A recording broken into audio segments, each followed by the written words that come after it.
Find it. Just took one moment compared to the teacher I had in seventh grade. His name was Mr. Pete. Pete, that's what his name was. It was full of the most obnoxious stories. Every single one was made up. Everyone knew it, but they were just so fascinating too. The storytelling. He just retired from teaching this last year and had a big parade for him back up.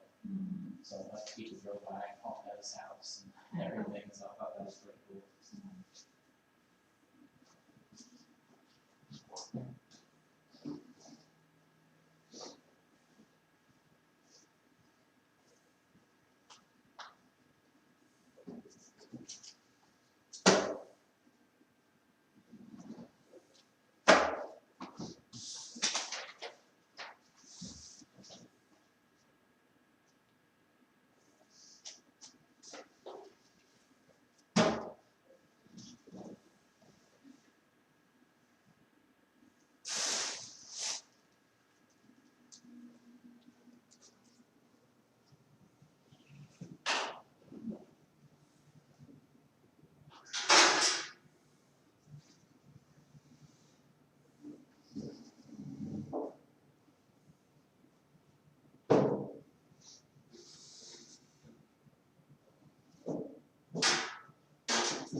All right, let's see.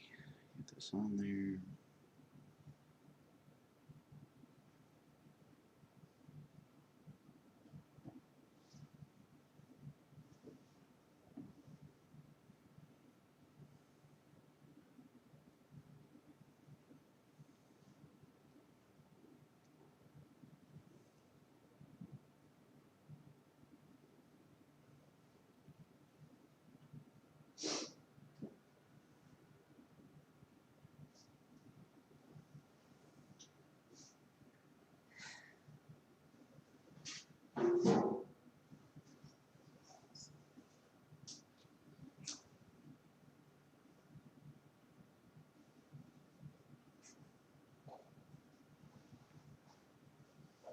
Hey, Janet. How's it going? All right. And the back way.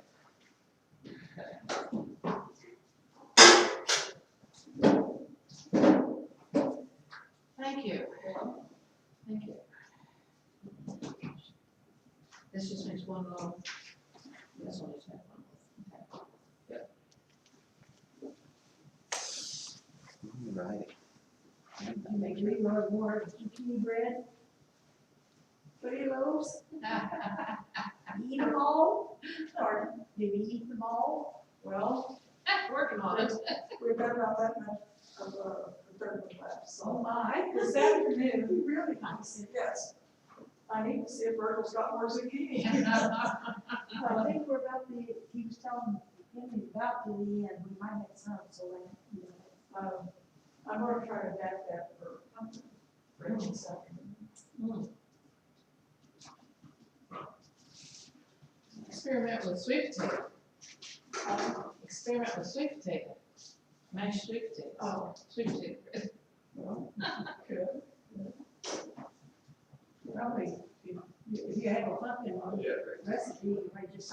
Yeah, that's what I do, more or less on my sweet potato pies that I make. I wish one was over saying, we had pumpkin pie. Like 7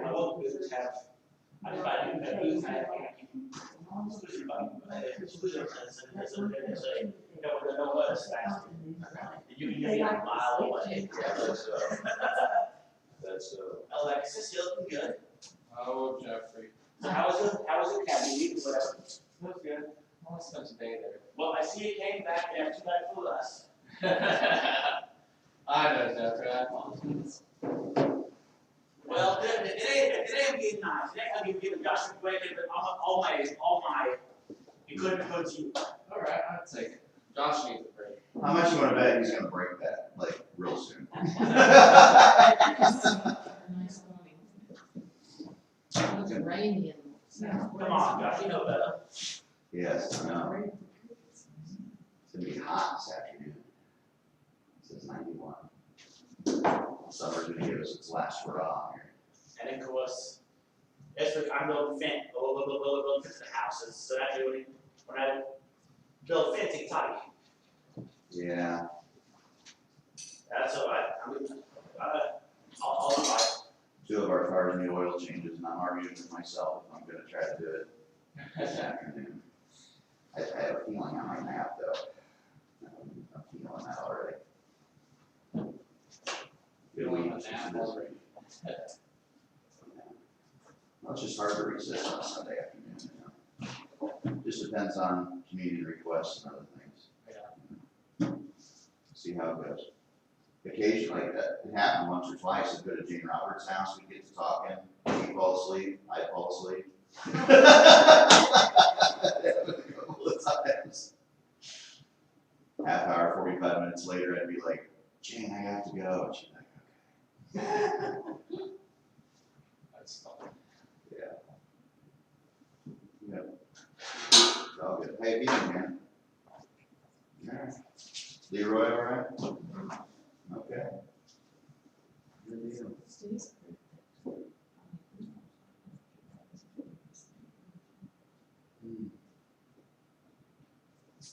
Yeah, the room I slept in, there was skylight, sun come up and light up the whole room. Can't sleep, so I got up at like 6 o'clock each morning. It was terrible. So I got to sleep in my bed. It was all blacked out and everything. So I woke up, it was dark. All right, this is how it should be. I've got a window next to my side of the bed. I almost need that, Really? it's hard for me to get up into the darkness. Yeah. My body's still convinced it's time to stay in bed.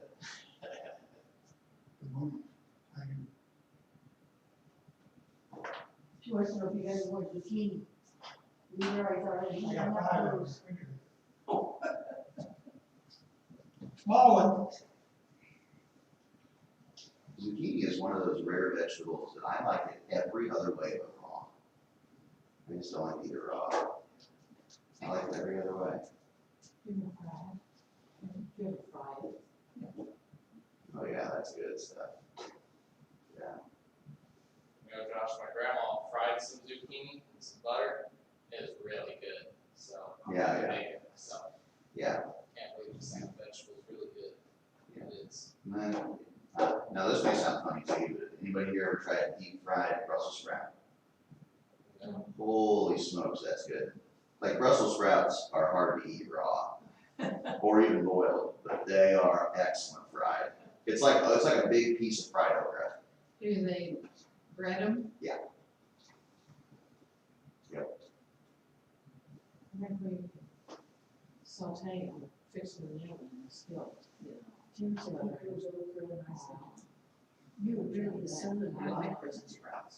He said, well, I'm really the I had a Brussels sprout and a crab boil at a Cajun place. It was actually really good too. So I've had 2 vegetables now that I like. All depends on how it's fixed. You It know, I does. think 23, I finally discovered like vegetables are okay. Asparagus is like, I think, the best example of if it's made right, it's amazing. If it's made wrong, it's the worst thing you ever put in your mouth. Mm-hmm. Yeah. Yeah. We have an asparagus patch. Oh, cool. It's really good, Yeah. Okay. Yeah. but I freeze mine, it's my extra. Okay. We got about 4 watermelons out there, but I have to have somebody help me move. Really, are they that big? They are. They are that big. Get Jim's backhoe in there. That 50 skid loader out there. It's funny. Boy, that was some good cantaloupe, Virgil. Yeah, it was. I heard everyone likes it. Yeah, she likes candy, really does. Jonathan used to call it orange stuff when he was like 2. that orange stuff. Yeah, he's like, "Oh, orange stuff." Yeah. Of course, occasionally you pick up a bag cantaloupe and then you didn't like orange stuff so much, you know, so. I think I gave away about 50 of them. Wow. You grew a lot of them then. How many did you eat? You got the regular candles, everybody else got the EML. So if we can get great big ones. Now, what about those seedless watermelons? Well, I got about 4 or 5 out there I can, we're gonna see if we're any good. If they're any good, you'll have them for next Sunday. All right, okay. We'll see. Those are special ones. They're so They're big. not that big around, they're not really, I can handle them. You can handle those good. Those others, I can't move them. Really? He wasn't planning very well when he ordered the seed for them. It's supposed to be, so big. They say there's some of them grew up to 240 pounds, but this one's probably over, I think it's 100. 100 pounds, really? Wow. Miss. And they're gonna find out what the fruit inside is good. Yeah. You were talking about, Johnson called it orange stuff. You know, like I said, everyone will see this. We'll see if Jason one of them came out lasts till to Arizona to visit us. when he was- Getting really big. He's gonna be a year older. There you go, everyone. Scoop it out. Here's that. Yeah. Get it I've over. heard the seeds. That'd be They'll great. take time, they will. Anyway, Yeah. take the nuts I'll out. That's plan what it. anyway. Yeah. That was the only thing he had to, the seeds. I never minded watermelon seeds, I don't know. I don't know. Swallow. Reading it all now. Just go right on They're through. very big old seeds. I Yeah. guess. They're tasteless, some seeds are bitter, but watermelon seeds are tasteless. I can just chew them up and Oh, I spit them out. yeah, That'd be good rummage, I guess, and Yeah. fiber. Look after. never bothered me. True. Those See, big there's old a ones, Rugrats big show. seeds in them. Just see my girl in class. Whatever we're eating right now has big seeds. That's what it was. You all have twice as many as we do. Except there wasn't. There's a Rugrats show that shows one of them. We've lost. Watermelon seed, watermelon fruit inside them, so I never saw that. Or tell them what you plant, that's what you get if you planted those seeds. Mhm. Yeah, I Those know. the other seeds. Janet, they were the worst in your class, was she? Was she?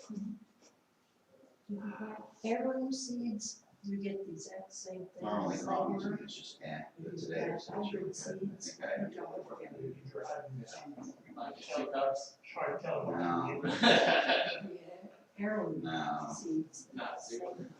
It's like putting too much oil in you. When everybody was ready. Hey, Rosalie, welcome, welcome. Thanks. Good to be here. Yeah, it is. It's always good to be here.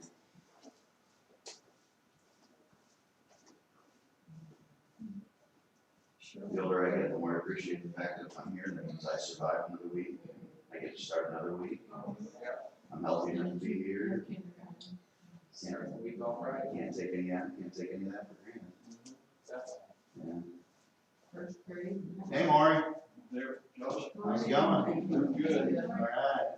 Still, long to go. Hey, Murray, Good morning. Alex. Not busy there. Always. Now, how hard are those little lawnmowers to work on? Will it push it? They're a nightmare sometimes. You're worse than the car. Really? Yep. I had one for my cabin that quit working, I brought it home, I was like, I'll try to fiddle with it. Maybe I'll figure it out. Yeah. They're so cheap. Yeah. You get a decent one for $150. Yeah. Well, I was trying to get a project, get something new. I mean, if you just wanna learn, sure. That's what they're there for. I had one over years ago, and I spent probably 2 weeks trying to figure that thing out. 2 weeks. Wow. Not worth it. Nope. No. 2 weeks. I had people bring me their computers, like in the church here, and I was telling them, this is not working. No, not Janet. But, I've had people bring, I had somebody bring me an 18-year-old laptop the other day. And I was like, no, you can't do anything with this. There's nothing I can do. I think my previous reputation, I think people thought I could do more than I really could. I was like, no. It's not possible. And I can't get parts either, right? No, pretty limited. I heard talk on TV about the Wow. refrigerators. We used to be able to do 44 days. That's crazy. Exactly how we want. Find your refrigerator. At this point, you can't pick. Yeah. I'll tell you what, you have some patience. If I'm you watch finally this. getting a whole An hour, I refrigerator would- on his own. What now? Oh, yeah. 16. We got the sledgehammer out after hours. Bread, hey, Well, that's why I'm not doing really? it. Must have been cheap. How was your week, Rosalie? Oh, it's good. Busy, busy. Cheap water, and it wasn't cheap. Hope you get dressed a little bit. Got caught up in one. I mean, it was, you know, Did you give him a pill or something? sound like I worked. But I was busy, you know. Are you in here? Yeah. Yeah. I was in Cannon, you know, Cannon, taking care of kids and stuff like that, so, Gloria. yeah. Yeah. All three of them. Oh, wow. Hey, Steve, how are you? But I have Papa that helps. He helps Carol. Yeah, yeah. It's good for us. We're blessed that we can do that. And it Yeah. helps. Yeah. We're still You know, because obviously we didn't enjoy Rock when we were raising them. We knew grandkids, yeah, it's just a difference. Like I still remember. I was so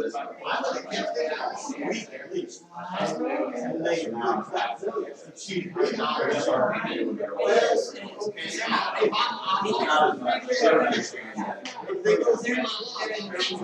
My daughter asked Karen to go to the house. It wasn't this time, but tell Karen we gotta go. You just gotta make time for this kind of stuff. Why not ask me? Right, It was good. right. That's what I'm trying to keep telling myself. The three boys are there, they're all talking at the same time. It's like, oh dear, help me. And I said, okay, what, you know, they're just excited, they got how, they have a lot to say, you know, I've got at that age. two new preacher students, Eli Murphy. Oh my gosh. And my son Luke is. Oh my gosh. Luke's been You hesitant, did, yeah. Keep on. but with Eli's Yeah. company, he's willing. Uh-oh, give me that look. What you think? It is, it is. So I think that on stage, if I can get them to express their personalities like they normally do, it should be something. Yeah. So. They both have a lot to say. They have a lot to share. The topic of subject. He's 8 years old. If they're spontaneous. We go half and half, so you get on the stage, I'll get some people. If I started this young, by the time the teenagers, I'm not afraid to stage. Right. That's the only. But I think, but those two personalities, they have to be one that has to be afraid to stage. I don't think. Unless they, you know, you never know how they're gonna respond. Luke gets a little shy in public places, but I think with Levi's help, we'll go with that. And I like them here. And you know, I don't know that it's so much people's personality, it's just as you say. And see, it's like they're just because of the school. Right. You know what I mean?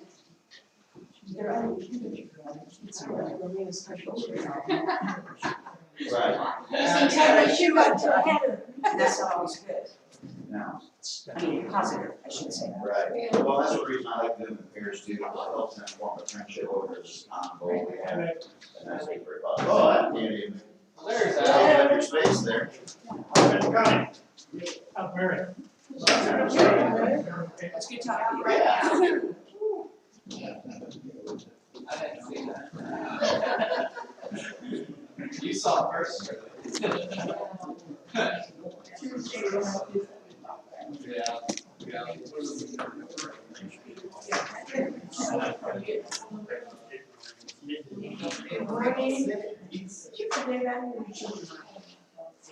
No, I'm sorry.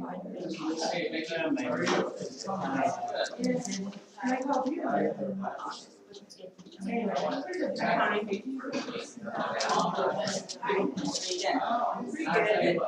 Every single one of it's like, They're playing one front and one back the entire time. And they do nothing but slam. And I was just like, oh boy. Morning and morning. Yeah.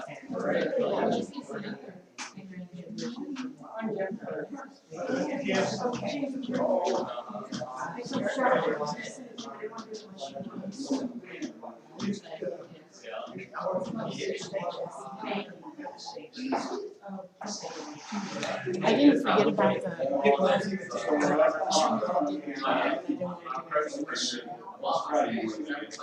Well, I haven't heard anything about it. What's the guy? We're good.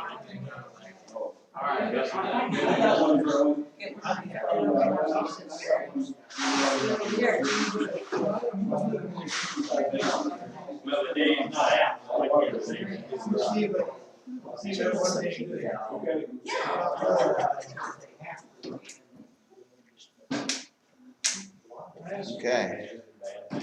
Well, I think we might go ahead and get started here. We're a few minutes after 9, and we'll let anybody else come in as they may. Still got some seats left. Looks like you're talking to yourself.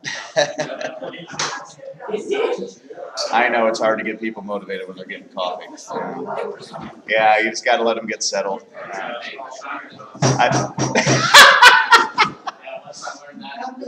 The baker wants the temperature to turn on now, you know.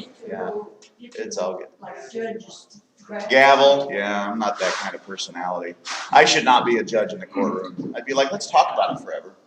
You know, that's not helpful. So, I get that.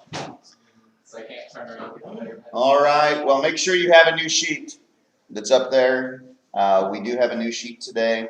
It's the same verse, but a new sheet. I told you there was 4 sermons in this one verse, so there's a lot to go on here. But in 1 Peter chapter 1, we have Peter addressing Christians scattered all throughout the ancient world. And it ends with saying, those who are chosen according to the foreknowledge of God. This morning we're going to begin looking at this verse, or this concept you might even say, because the Bible has a lot to say about it. One of the things that happens when people read a verse is, and I know this may sound funny, but it's true, we have emotions about certain verses. We have feelings about certain verses.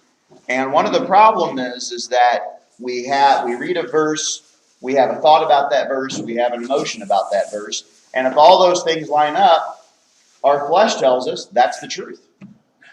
You know, if you feel good about something you hear, it's very tempting to always believe, well, that's true, because I like it. It is. It's just easy to do that. And I think that's what happens a lot with biblical interpretation. Is that we're not dealing with reason and logic, we're dealing with people's emotions. At least that's been my experience. And so when you read a verse like this that says, who are chosen according to the foreknowledge of God, you could go a lot of places with that. You just can. You know, this week, I talked to 3 different people from a local church who are Calvinist, who, now they haven't admitted this outright, but why would you come talk to me about this if you were so certain about it? Now, to give you a review about Calvinism, really fast, Calvinism is essentially God chooses who is saved and God chooses who is not. That's what Calvinism is. So these people, it started out with somebody sent me an email with a sermon. It was only 8 minutes long they wanted me to listen to. It is by John Piper, if you're familiar with him. And this preacher, for I would say 5 out of these 8 minutes, it was just talking about how much he liked Calvinism. It wasn't really about any arguments for Calvinism. It was very emotional, very persuasive, very moving.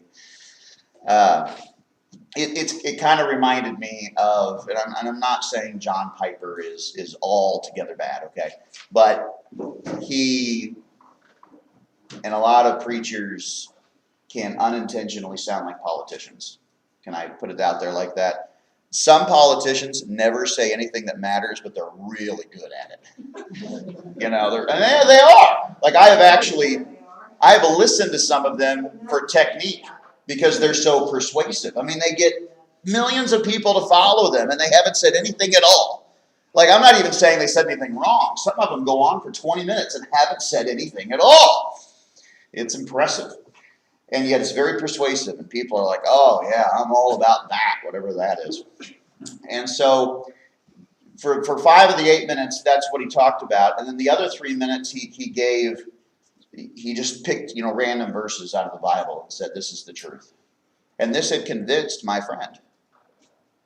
Now, this isn't somebody I talk to all the time, but they wanted my thoughts on it. Well, I have some thoughts on it. I've written 4 papers on Calvinism, which are, at least for what I write, relatively widely distributed. And I brought copies of all those papers so that if after class you're interested in any of this material, it's right here. It's 15 pages. I mean, that's more than most people want to read, but it will take you all of half an hour if you try. And the top paper talks about where Calvinism came from. I'm going to give you a tip. It didn't come from the Bible. It came from an Iranian Christian. What's the term? You might as well say liberal, who took Christian terminology, pagan religion, Gnosticism, and turned it into a philosophy called Manichaeism. And that's where Augustine got the idea that it's God who chooses who is saved and God who chooses who is lost. And I quote other authors of the same time period who said, this is what Augustine is doing, don't listen to him. And it's Calvin who gives Augustine credit for his perspective on the world. So, I don't know about you, but I'm not going to follow an Iranian prophet. I'm going to follow Jesus. So, that's all there. But you have this piece of paper in front of you. And when I was talking to these 3 people this week, because this one conversation spurred conversations with 2 others that they knew, this person's mother and a friend of the family. And they recently had a loss in their family. And the person who died is the one who was so hardcore Calvinist. Now that he's gone, they're questioning this. And isn't that the way it is, right? Most people believe what they believe because of either what they've been taught or what their familial tradition is. Like, that really is it. And you can't underestimate the power of that. If you've ever had an argument with somebody where you just feel like you're going in circles, it's because reason and logic doesn't have anything to do with it. It has to do with the emotional, the familial, the traditional. So I took those 15 pages and condensed it into one sheet as much as I could and published this, gave this to them, gave them those papers, talked to them, and I want to go over this with you this morning because those who are chosen according to the foreknowledge of God the Father has a biblical interpretation. And we don't get to choose which one we like. Okay? Now, the good news is, I don't think we're going to have much disagreement about this. It's pretty straightforward. So let's begin with the top. Does God know the past, present, and future? What say you? Yeah. In fact, I would say extraordinarily few disagree with that. But there is a group of so-called, allegedly conservative Christians, that term is becoming a bigger tent all the time, who believe that God does not know the future. And this has been popularized since the 90s. Now, it's not a big group, okay? In fact, I would say it's a small group, and they call themselves the open theists. If you ever get a book by or hear a sermon by any of these individuals, these guys all preach open theism, the idea that God does not know the future. Let me give you an example. They would say that God knows that maybe a war is going to happen in the future, but God doesn't know the decisions that will lead up to that war. I'm not going to get into it. The first name on that list of the people who teach this, Greg Boyd, that was a real disappointment to me in multiple ways because Greg Boyd is a Christian church preacher of a conservative church. And he wrote one of the best books on apologetics I've ever read. In fact, it's the only book on apologetics I've ever read all in one day. So he's a very good author, and he does have some good material. But on this issue, he just totally flies the coop. You know? It'd be like you read some of my books and then you discover I like Apple products or something. Just, no, none of that. That was a joke. Okay. But the point is that this is pretty much the group of authors that believe this. It's rare you can define a whole movement by a couple of sentences worth of authors, but this is one of those cases. So if you run into one of these guys, you need to be curious and careful about what you're reading and what you're hearing. Same thing if you listen to the Christian radio stations in the area. Quite a few of those preachers are Calvinist, and you need to be aware of that. In fact, if you're curious why so many churches don't offer invitations at the end of service, that's because they don't believe people have the ability to respond. That comes from Calvinism. Think about Acts chapter 2, right? When the people said, "What shall we do?" and Peter said, "Repent and be baptized." You know, we had that first invitation in Scripture. That scriptural tradition has been abandoned, partly due to Calvinism, because Calvinists believe that God chooses. There is no such thing as persuading anybody or anybody making the decision themselves. So that's where some of that comes from. So let me ask you another question. The first question was, does God know the past, present, and future? Yes, everybody agrees with that, more or less, other than these open theist guys. Number 2, does God control past, present, and future? It's a little bit different. Overall, yes. Like, I have no doubt whatsoever that God is in control of human history, for example. He has his plans and his purposes, and they will be fulfilled.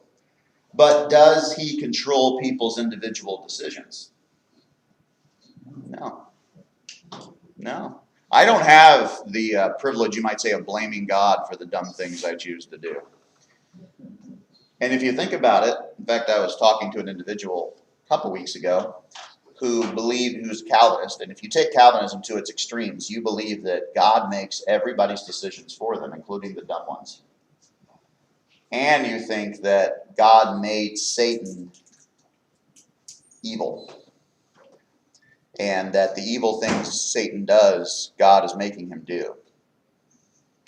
Now, of course, that's absolutely nuts. But if you believe God makes, he's absolutely sovereign, which is the term that Calvinists like to use, that he is in control of absolutely everything at all times, then logically he's in control of Satan making evil decisions, he's in control of me making sinful decisions, he's in control of, which is just absurd. But that is the logical conclusion. So, does God decide who is saved? Well, he does by judgment. Okay?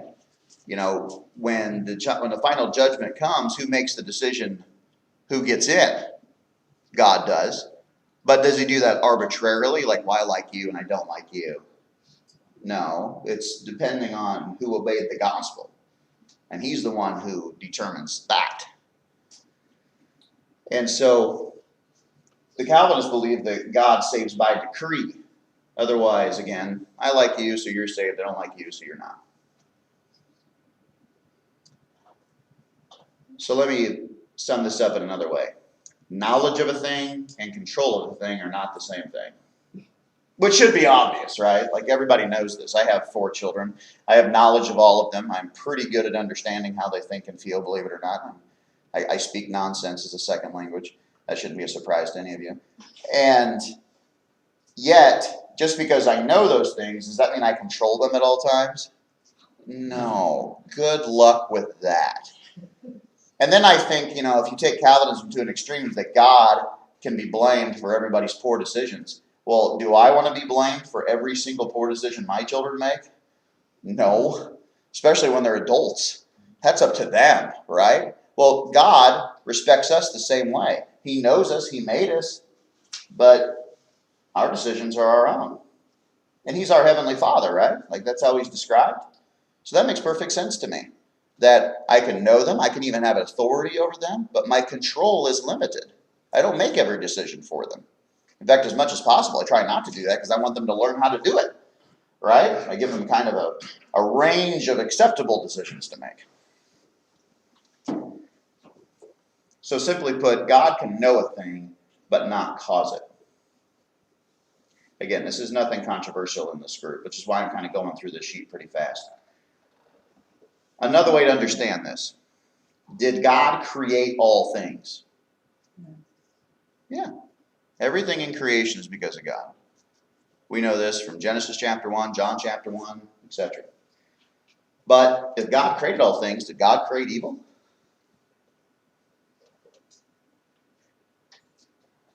No. Man did. So did Satan. And you might ask, well, how could both? Well, let me give you an example of that too. Is there more than one manufacturer in the world of tables? No. Yeah. Is there more than one manufacturer of the world of cars? Houses? Sure. People who don't even know about each other, who have no idea of each other's plans, thoughts, knowledge, or otherwise, can create the same or similar things. Now, sometimes man and Satan work together to do evil, like no doubt about that. I think I feel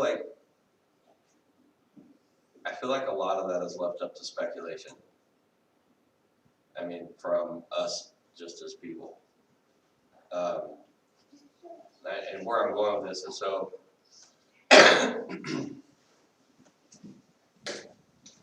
it's something I think that's really, really, I guess, deep for somebody to try to get into. Because if we think of, okay, let's think of Adam and Eve. Okay, and what were they told not to do? Mm-hmm. What was the name of the fruit that they were told not to eat? Right. So if it was there before they were doing it, then who created it? The choice to do evil Right. is different than evil itself. God gave them the choice. That's what free will is. Yeah. And yes, it does get a little speculative. But for the sake of, like when I was talking to these three friends of mine this week, is there a more important discussion to have between believers than salvation? No. Like that's an essential issue. And Calvinism makes you question whether or not you even have anything to do with it. I mean, that's a pretty important thing to discuss. You know, Jim? I think it's simplified if you think about it. Evil is simply the absence of God. God made him good, right? So if you don't have him there, it's evil. Sure. So he didn't make it. It's just if he's not there, that's what you get. Yeah, and he's always absent when evil is present. Right. Totally.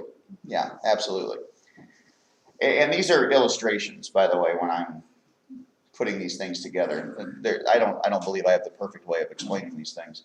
But my point is that God gave man free will. And if we have free will, then we have the ability to make decisions he wouldn't. That's kind of by definition what free will is you have choice. And also remember, we are made in the image of God. There are things about human beings that are different from all other creatures on earth. You know, a lot of modern people, scientists and stuff, like to say that human beings are animals. Okay, there are things about us that are animal-like, but we are very different from animals as well. There's things about human beings no other animal shares. And one of those things is free will, the ability to choose. And so, you know, take the word create as you will, but my point to my friends was that God made all things at the time of creation, but there was more things that could be made, and we made them. It didn't turn out we were very good at it. We created evil, so to speak, and Satan did the same. And again, we could dive into a lot of this stuff. My point to you, though, is, and there's 15 pages on this, by the way, I just summed it up in this page, is if you run into somebody who thinks that God chose them but didn't choose this person, well, what kind of incentive does that make? If I said that, well, Wayne's part of the elect, but Virgil isn't, well, if you believe that, are you ever going to witness to Virgil? No, why would you bother?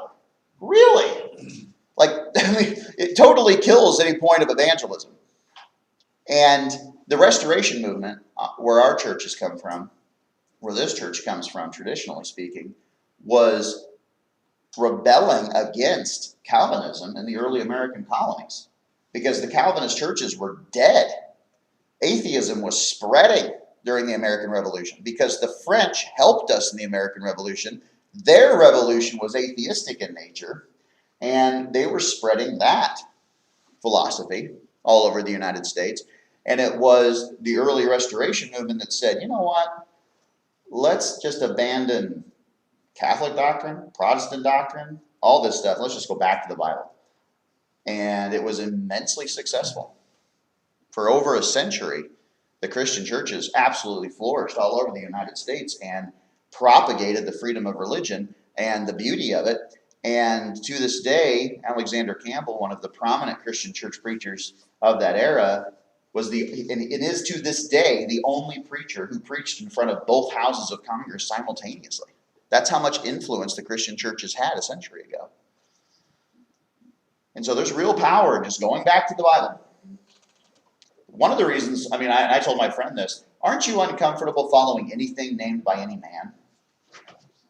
You say you're a Calvinist. I say I'm a Christian. You really think about it. Like, which one do you want to be labeled? And which one do you think God is more likely to get behind? A man or his son? I'm not going to call myself by any of these other names. In fact, I've told you all the story of Harold Miller, who one time in church at Concord, I said John the Baptist, and he let me have it afterwards and said, it's not John the Baptist, it's John the Immerser. He was right. You got to know Harold. He didn't mean anything by it. He was just passionate. And I never forgot that, because his point is that John didn't label himself a Baptist. That wasn't the point. John was baptizing. He was immersing. And so to this day, it's not a good idea to wear those names. Bible things by Bible names.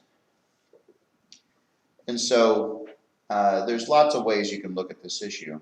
My point in explaining this to you is that this is the logical approach, but you're not likely going to convince somebody through logic and reason. It's sort of like the situation where this person's parent died, and because of that, they sort of have freedom again to explore this without being embarrassed in their family. And so what you got to do is take them back to the Bible. And all the scriptures up above talk about these things in detail. Well, let me take you through another way of understanding this, which I already kind of explained a little bit. A set of parents creates a child through their own free choice. I have 4 children. God knew I would do that, but did God make me do that? No, it was my choice. And Kara posted a picture of Luke at 1 year old on Facebook just this morning. And I've been telling people that Luke's going to run for emperor in 2050 and you shouldn't vote for him. So I wrote as a caption to the picture, "Behold your emperor." He came out of the womb that way. That's just how he is. Well, I hope Luke grows up and, becomes a happy, productive Christian man who does what he's supposed to do. But let's say he becomes a criminal, despite my best efforts. Let's say I get 3 out of 4 good, but 1 doesn't work out. But you still love him. Yeah, of course. I'm not denying that. But once he's an adult, is it up to me, the decisions he makes, or is it up to him? It's up to him. We all know this. Like, nobody denies it. Even if we make the argument that the parents contributed to the adult child's criminality, which I think in many cases you could make that argument, who does the justice system hold accountable? The child. Every time. Once they're an adult, it's up to them. And that's why we have something in Christianity called the age of accountability.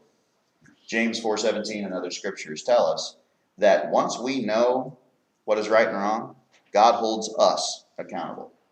A little baby doesn't need to be baptized because a little baby doesn't have any knowledge of sin. But once we reach the age where we understand good versus evil, right versus wrong, morality versus immorality, we then become accountable. We are responsible for our own sin. Now, every child at a different age gets to that point. Like, there is no one age. That's why we call it the age of accountability. I can't tell you that's age 13 or something. Okay? Some kids get it way younger than others. The youngest person I ever baptized was 5. It was a girl. And I think I've told you this story, so I'll tell it quickly. But a lot of people question that, and rightly so. By the way, I have no problems with people questioning anything I say or do. That's perfectly normal.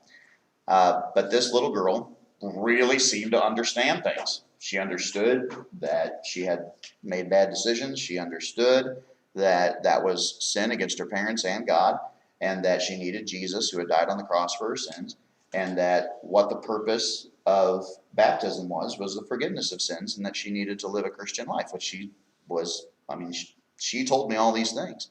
So I baptized her. And to this day, she's in this church, doing good. That's by far the youngest I've ever baptized. And I was hesitant too, but glad I did it. Jonathan was 9, he was 7. Lane was 9. I can name all kinds. But the point is that there is an age where they become responsible. And then, by the way, once they become responsible, we should treat them that way. You can't make excuses for your kids if they've been baptized. Really, you've got to hold them accountable because they've made that decision. And that's very healthy for them. It's very good for them. All right, I've monologued long enough. I get a little passionate about Calvinism, if you can't tell. Yeah. So what do the Calvinist preachers think they need to preach? That's right. Well, and if you listen to them, because they have to answer these questions, right? Like they couldn't do what they do without trying to answer these questions. So in summary, their answer is because God tells me to. But there is no actual reason. But God says, spread the gospel, so I'm going to spread the gospel. That's it.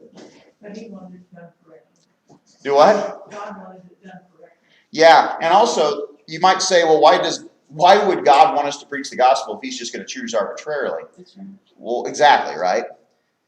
Well, the Calvinists will then say, well, that's because salvation is not up to merit. It's not up to choice. It's not up to what's good or bad. It's just up to God's pleasure. Just what he wants. That's it. That's all that matters. And they'll say that.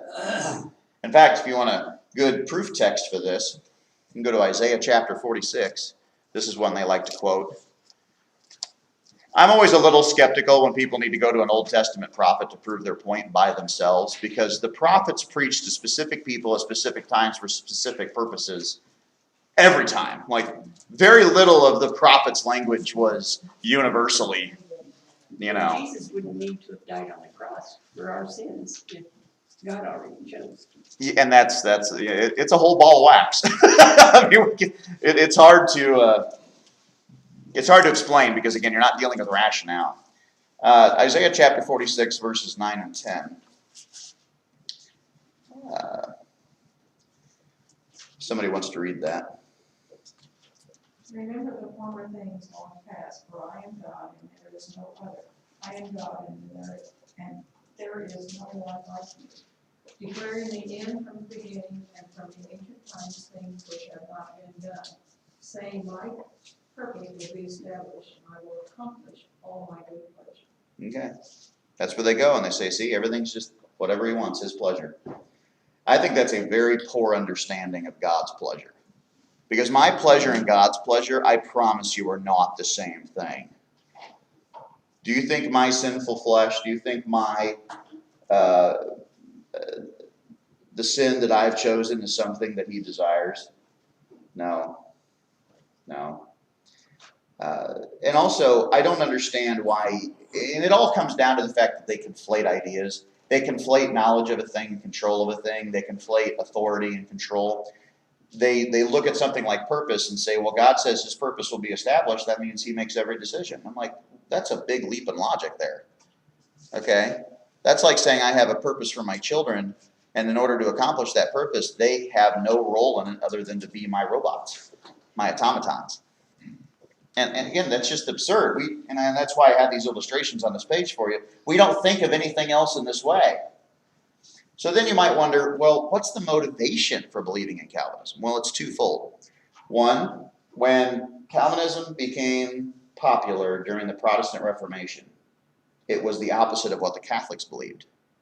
The entire motivation behind the Protestant Reformation was whatever the Catholics believe, we believe the opposite.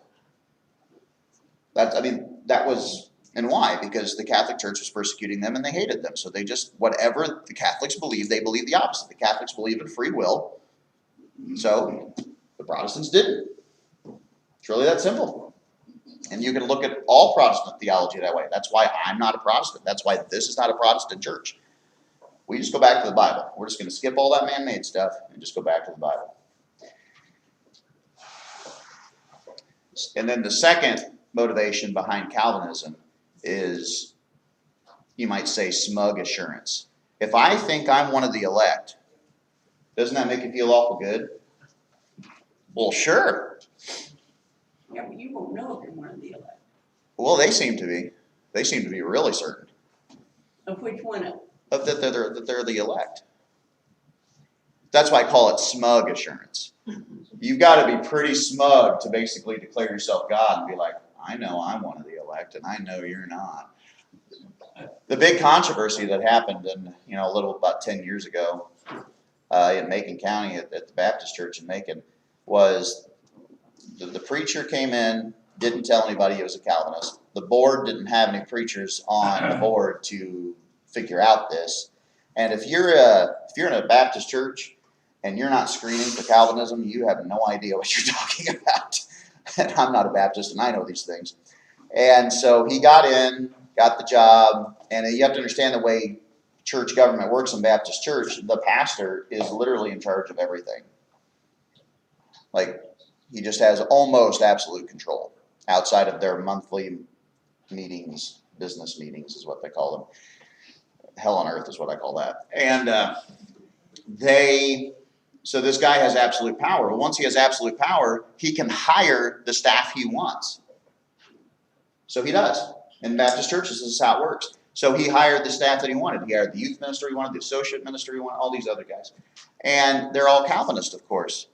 Well, he gets his entire staff hired, gets things going, and once he's in total and absolute control, guess what he does? That's right. Preaches Calvinism. Splits the church in half. That's what happened. That's why Bevere's double the size it was. Do they have an invitation at their service anymore? No. At that First Baptist? Have you been there? It's been a long time. But I mean. Have you been to Bavaria since this? No, I haven't been to Bevere's. But so that's what happened, and how they decided to introduce Calvinism was so bizarre. In a Sunday school class, the associate pastor got up and said, I know one of my children's of the elect, but I'm not certain of this other one. Oh, that's terrible. Yeah. And the class, like what I was told is that like everybody's mouths dropped. Like, what are you talking about? Was this person that told you this in that class? Yes. There's pretty much universal understanding. And then the sad part is children being raised up Calvinism, and they get up to 8 and 9, 10, 12, or even up to marrying ages. And to think to bring a child. I wouldn't do it. No, to bring a child into this world and not knowing, or he's going to be, you don't know. So I can't imagine these young people of the Calvinist churches even continuing on. That's an argument I've posed. It's like, how would you possibly gamble? How could you possibly have children knowing that you don't know if you just gave birth to a child that's going to go to hell with no way of doing anything about it? Yeah. So we could go into that forever, and I totally agree with you. My point to you, though, is that this is a theological virus that is spreading in a lot of churches. It's in our county. It's a lot of people believe it. And the smug assurance it gives people, I think, is the primary motivation. If you're convinced that you're saved and your family is saved, is elect, and everybody you care about is elect, then the rest of the world can go to hell, right? It's kind of Really? that health and prosperity. It is. Yep. So I've got a very different message. God made every person. God knows every person. But you're made in the image of God. And he gave you free will. And you're responsible for whether or not you obey the gospel. And that's something we have to teach our children, our grandchildren, is that it's up to you. You can't live on my faith. I can't live on yours. You have got to make the choice for yourself. And that is fair, is it not? That every person is judged based on their own merit. We have a country in crisis right now where we're trying to make a decision about whether or not we want to hold people responsible for their own decisions, or we want to blame anybody and everybody else in all of society for those decisions. Well, one leads to a better future and one doesn't. And I'm not talking about parties necessarily, I'm talking about philosophies. If you believe that you're ultimately responsible, you're going to behave differently than if you believe it's outside of your control. It's that simple. So I tell all my children, you're totally to blame for all the decisions you make, good and bad. You feel you're already one of the privileged ones. What it's saying is There isn't. If I believed in Calvinism, I would do whatever I wanted. Who wouldn't? Like, I know, I mean, one of the reasons why I behave when I don't feel like it is because I know the Bible. And God's like, don't you do that. And it's up to you. And if you do it, it's your fault. But if the message of the Bible was, well, you're not responsible and I'm going to make everything decision for you, I'd be like, well, whatever. And what if you teach a child that? What does that incentivize them to do? Whatever they want. In fact, one of the Calvinist doctrines, you'll hear this if you listen to enough Calvinist sermons, and they're on the Christian radio networks in our area, okay? Listen. They'll say that there will be some people kicking and screaming going into heaven. You know why that is? Because God chose them to go, and they don't want to go. They don't want to go. Right. If you listen to popular music and media and read certain books by certain authors, they'll say crazy things like, I want to go to hell because that's where the party is. Maybe they don't know what they're talking about, granted, okay? But is it their choice ultimately? Yeah. Maybe they don't understand it. Maybe that's Satan's deception or whatever. The world's tricked them or whatever. They believe something that isn't true. That's between them and God. But it's a very dangerous thing to take responsibility out of anybody's hands. Now again, why do I talk about this? Because I have people all the time who are like, well, I don't, you're just dibble-dabbling around theology. Is there something more important than understanding how somebody is saved? Like when the end time comes and this whole earth is burned and gone, is there anything else that really matters in the end? We got to get this part right. We just got to. And so when I talk to my friends, I'm like, guys, I know you want to shove this under the rug, but you can't. This determines everything. This is the stuff that matters. Like we can't bat back and forth on this. We've actually got to figure it out. And thankfully, Scripture has the answers. Now there's a sermon by the guy in Macon, Phil Bray, who's the pastor there at the First Baptist Church. It's an hour and 10 minutes long if you've got that kind of attention span. But if you want to, you can just skip the hour to minute 50, and I can send you the link, so let me know if you want it. But if you skip to minute 50, he actually starts to defend Calvinism. The first 50 minutes is making excuses as to why he didn't come out and just say it to begin with. Which, by the way, that's every Calvinist. There's not a Calvinist out there who tells you they're a Calvinist up front. Because if they did, you'd run screaming, as you should. Okay? I think one of the funniest groups that's Calvinist, there's a denomination called Evangelical Free. And they're Calvinist. I'm not sure what they're free of. No idea. And a lot of your John MacArthur, which I actually have a lot of respect for in terms of the fact that he's telling California they're going to hold church and they don't care what California has to say about it. So I really respect him for that, but he's a Calvinist. John Piper's a Calvinist. Charles Swindoll is a Calvinist. You can just keep going down the list. It's a theological virus. They're pretty much, they know they're just preaching to the crowd. Calvinists know that God's already chosen, so when they're preaching to people who they think already believe what they believe and or are going to make the decisions they are regardless. So That's why this matters, because there's nothing more important in the end than salvation itself. You just can't make that argument any other way. This is the part we got to get right. All right, anybody else have any thoughts, questions, comments? So when you look at 1 Peter 1:2, just to conclude, according to the foreknowledge of God the Father. The foreknowledge, not the forechosen. Do you see that? God knows what choices people are going to make, but he didn't make those choices for them. To some degree, even you and I can do foreknowledge. Let me give you a good example. If a drunk is given a bottle of vodka, what's he probably going to do with it? Drink it. Does that mean I made that choice for him? No, even though I had foreknowledge he would do it. I've got 4 teenagers. Are they potentially going to do something stupid in the next year? Oh, yeah. Yeah, probably. But did that mean I made them do it? No. We can't confuse knowledge with control. He's our heavenly Father, not our heavenly computer operator. We're not robots, we're human beings. And therefore the decision is ours. And he's given us that decision. So if you're interested in any more information on where Calvinism came from or any other things about it, I've got 15 pages worth of papers here. Again, that's not a lot of reading really. And I've also got these Bible stories I talked about last week, the 200 Bible stories, the chart of them if you want that, make copies for you. I only have one copy here, but we can go upstairs and make copies if you want that. So try to give you as much resources as I can. If you do run into anybody who is teaching, preaching, or believes Calvinism, I would love to talk to them. They do not want to talk to me. These 3 people wouldn't talk to me about it until their father died, and they felt like they finally had the freedom to do so. That's how strong these bonds are. So we'll see what happens. All right. Anybody else? No. Okay. Wayne, would you close us in prayer? Father, it's good to be in your house. We love you. We're so thankful for Jesus Christ, your Son, and our Savior.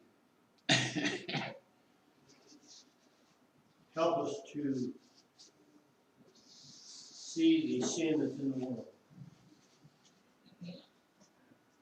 Help us, Father, to recognize the truth. Help us preach it. Go with us now as we worship. Bless us with open minds and hearts to receive. Forgive us where we fail. In Jesus' name we pray. Amen. Amen. All right. What about Brookfield Baptist Church? I don't know about them. Can you find out? I could. Yeah. You said only one copy? Yeah, so Oh, okay. the copy machine upstairs, How many yeah. how many people want copies of the stories? Yep. 2 or 1? I know Linda Miller. She's got 10 more. Okay. 2. Yeah, So you said I know 2. Linda Miller. Yes. Yep. All right. Hey, I'd like for people to know that I don't have COVID. I've been tested. Yeah, okay. So I do All the time. Nobody's asked. I don't think anybody cares. I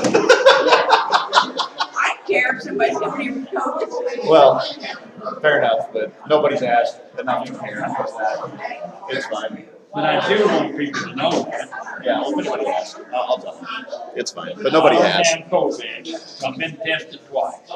I'm full of your Well,